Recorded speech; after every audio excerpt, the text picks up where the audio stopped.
The sun hung low over the city, casting a golden glow across the streets of downtown Atlanta.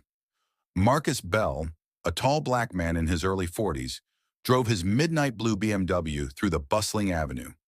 He had just left a charity gala, dressed sharply in a tailored suit that hinted at both sophistication and success. The streets were crowded with holiday shoppers, but Marcus felt at ease. It had been a good evening. As Marcus waited at a red light, a piercing wail cut through the air. He glanced into his rearview mirror and saw the flashing red and blue lights of a police car. Confused, he checked his speedometer. He wasn't speeding, and his car registration was up to date. Still, he pulled over to the side of the road, his heart pounding. Officer Rick Matson stepped out of the patrol car. He was stocky, with a buzz cut and an expression that screamed authority. As he approached Marcus's window, his hand rested on the holster of his gun. "License and registration," Matson demanded, his tone clipped.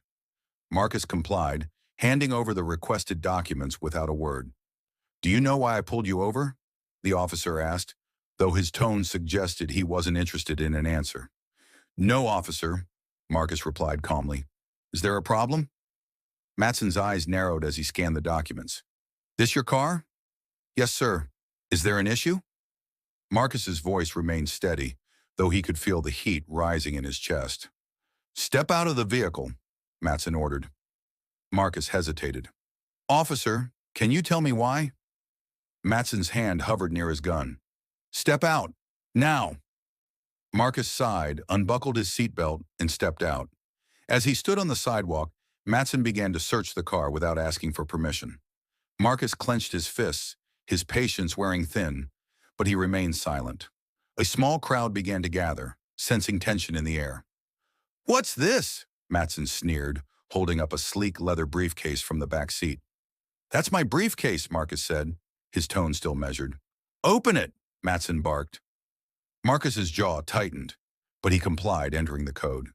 Inside were neatly arranged documents, a tablet, and a pen engraved with his initials. Matson's face twisted in disappointment, as though he had been expecting something incriminating. "What do you do for work?" Matson asked, his voice dripping with suspicion. "I'm an entrepreneur and consultant," Marcus replied. "Uh-huh," Matson said, clearly unimpressed.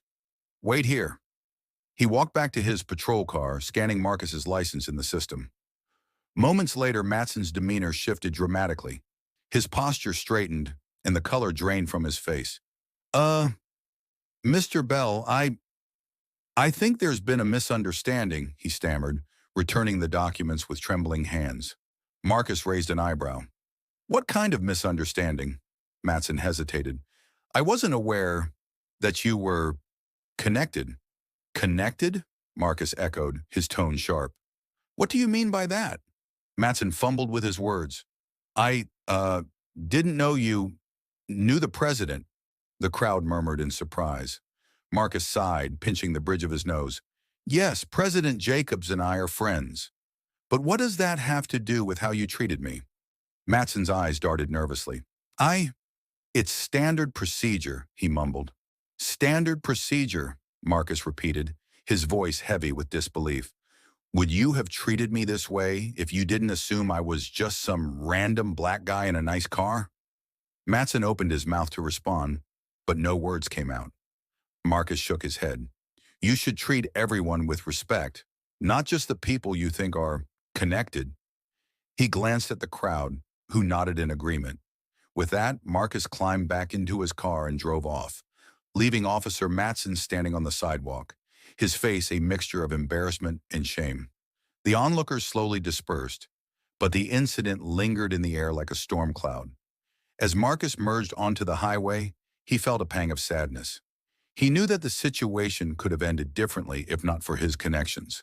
He resolved to use his influence to address the systemic issues that allowed such prejudice to persist. For now, though, he drove on, the city lights blurring into a hopeful horizon.